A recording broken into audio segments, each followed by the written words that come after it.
Alrighty, so I'm here just kind of showing you guys around. This is the True North fabrication rear bumper.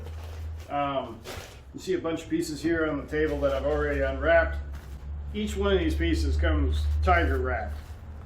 You got saran wrap on the outside. You've got paper on the inside,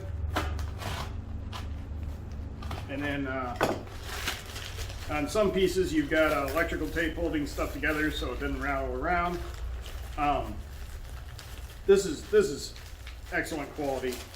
They really have an eye for detail, and it's like Christmas in November, so a month early.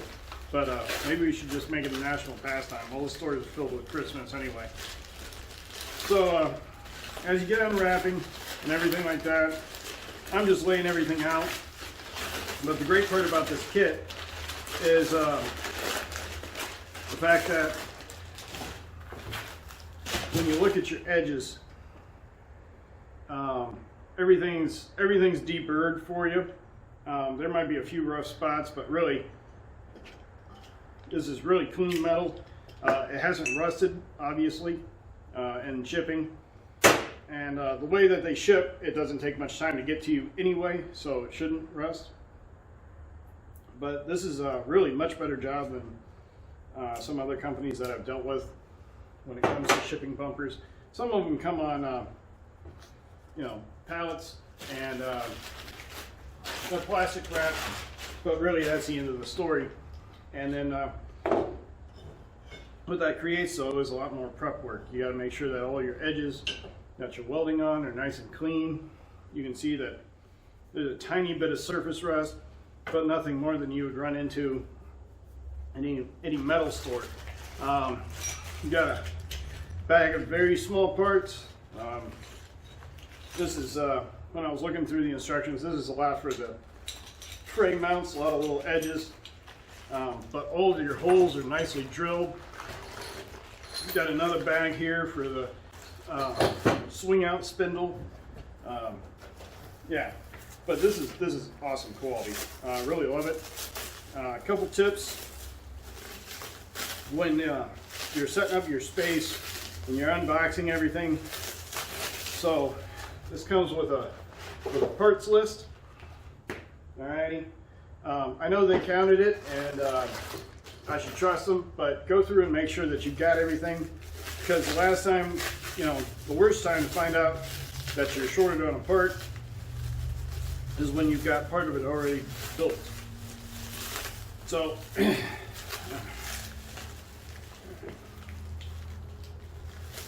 but yeah, good box knife will serve you well getting all these parts unwrapped.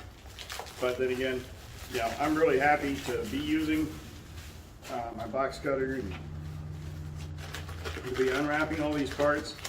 It might be easier, but the metal's cleaner, and this will make for a speedier build. With all the small parts that are involved, this might not go together tomorrow. I'm hoping it will. The rest of the video won't be like this. The rest of the video will be done in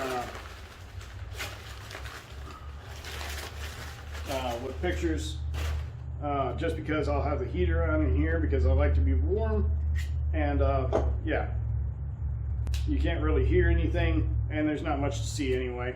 It's just me working on setting things up and welding them, and then moving forward with the project so we can get slapping paint on this and getting it installed. So unwrapping takes a little bit of time. Not a big deal. I'd rather be dealing with this than rusted metal. It really comes in a small box. Off the top of my head, 2 feet by 3 feet maybe. Really easy to carry. I had it in the trunk of my 4Runner for a couple days before I was able to open up and look at all the goodies. But yeah, this is really cool. All right, so talked a little bit about setup beforehand. Let me get this piece unwrapped and I'll show you what I've got here. So you've got to have your welding accessories. Of course, you need your welder. Instructions recommend a 220. I run a Hobart 140. I haven't had any problems welding together this thickness of metal.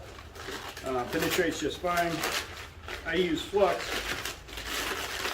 Everybody's got their own ideas on that stuff.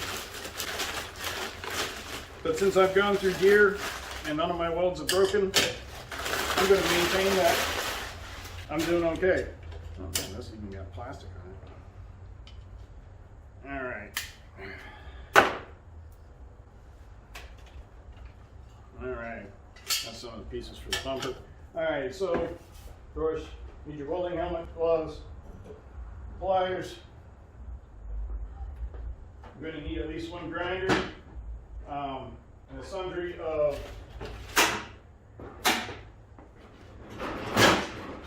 triangles. You'll need something that can measure 90 degrees. I have a digital angle finder as well, but this one only calls for 90 degrees. And then I've just got different clamps that I use in building, but and a nice welding surface also helps. Right, so generally what I do is I clamp the ground to the table and get to welding. Also, flap discs. Can't stress those enough. Grinders are nice, but they usually take up a lot more metal. So your flap discs make a big difference. I've got some cutting discs here. But like I said, the most important thing is the flap wheels. I've got my heater and everything. I'm pretty much set up and ready to go.